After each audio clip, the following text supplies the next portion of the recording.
C'est une affaire qui n'en finit pas d'intriguer les Français tant l'issue semble encore lointaine. Le 15 décembre 2020, classe égale à HRL, Delphine Jubillard donnait ses derniers signes de vie avant de disparaître jusqu'à aujourd'hui. La jeune infirmière de 33 ans est absolument introuvable et des recherches sont lancées pour la retrouver. Dans un premier temps vu comme le mari meurtri par la disparition soudaine de celle avec qui il élève 2 enfants.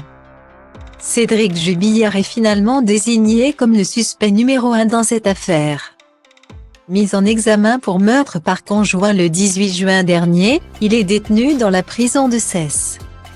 Après 4 mois de détention, le 15 octobre dernier, Cédric Jubillard est entendu par les 2 juges d'instruction chargés de l'enquête. Comme l'a révélé Le Parisien dimanche dernier. D'après leurs informations, lors de cet interrogatoire, les 2 juges ont notamment évoqué la sexualité du couple qu'ils formaient avec Delphine. Il est notamment question de sex toys que Cédric aurait caché à sa femme au mois de novembre 2020. Alors que leur couple battait de l'aile depuis un moment. Devant les juges d'instruction, ce dernier confirme l'information et donne sa version des faits. C'est moi qui lui avais acheté, note de la rédaction. Les jouets sexuels, donc si elle en voulait, elle avait qu'à aller s'en acheter, explique-t-il. Visiblement possessif, celui qui a retrouvé l'amour après la disparition de Delphine ne se démonte pas et estime qu'il a agi selon ses convictions. Je reprenais mes jouets vu que c'est moi qui les ai achetés, conclut-il.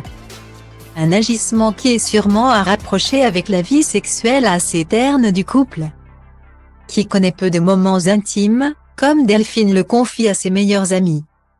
Selon elle, ils n'ont pas eu de rapport sexuel depuis le 14 septembre 2020. Jour de l'anniversaire de Cédric. Lors de son interrogatoire, il affirme avoir eu 3 relations intimes avec sa femme sur la même période. Malgré qu'elle était folle amoureuse de son amant, elle devait avoir un minimum d'amour pour moi et un minimum d'envie, indique-t-il, selon les informations de nos confrères. Cédric Jubillard reste présumé innocent des faits qui lui sont reprochés jusqu'au jugement définitif de cette affaire. Retrouvez l'article sur Delphine Jubillard en intégralité sur le site du Parisien.